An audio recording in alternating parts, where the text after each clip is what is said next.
Hi and welcome back to another Ukraine war news update today. An explosion hit a car in the Moscow region this morning as the owner got inside. Russian media report the target was senior MOD officer Fanil Sarvarov, head of operational training, a veteran of Chechnya, Georgia, Syria, and the war against Ukraine.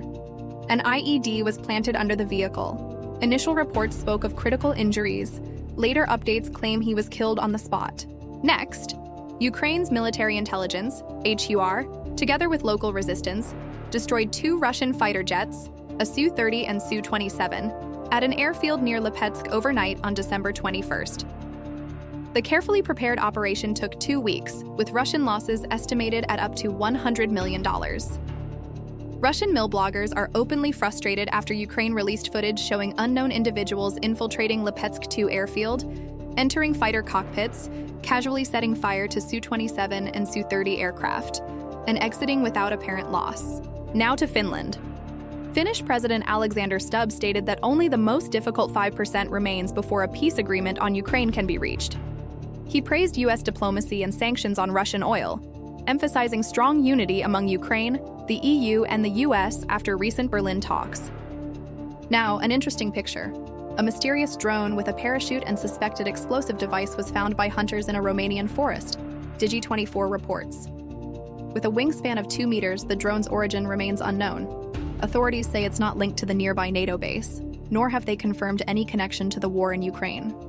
A Ukrainian UAV strike hit the Russian port of Taman in Krasnodar Krai overnight. Residents reported at least 10 explosions and saw flashes from the sea followed by a large fire. Black smoke was visible over the area. Ukrainian forces reportedly targeted port infrastructure and at least 2 ships, with the fire spreading over 1,500 square meters. Now an amazing video. A Ukrainian soldier shot down a Russian Shahed 136 kamikaze drone using an M2 Browning heavy machine gun. Next news from Russia. Recent figures underscore the scale of the catastrophe for Russia since the war in Ukraine started. With monthly losses hitting 31,000 personnel in November 2025 alone. In total, Russia has now suffered approximately 1.2 million irreversible personnel losses since the start of the war.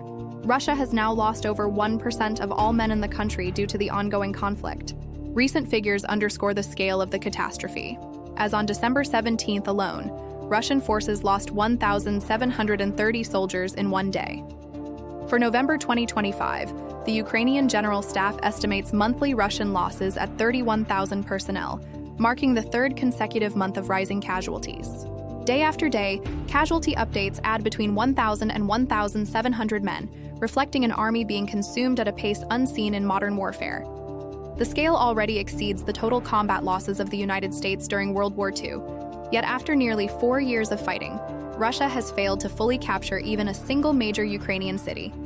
Please like and subscribe if you're enjoying this Ukraine war news update today. Thank you. Now some news from Europe. A quiet rift is deepening between Berlin and Paris.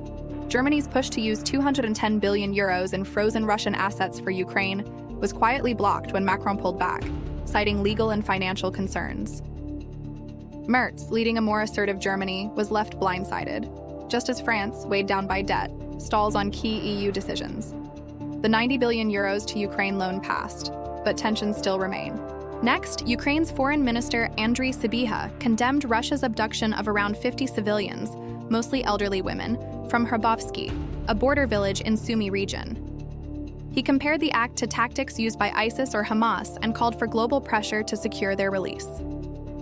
Sybiha stressed this war crime is under prosecution and proves why Ukraine needs lasting peace and strong security guarantees. Now, an interesting story. How much truth is in it, I will let you decide.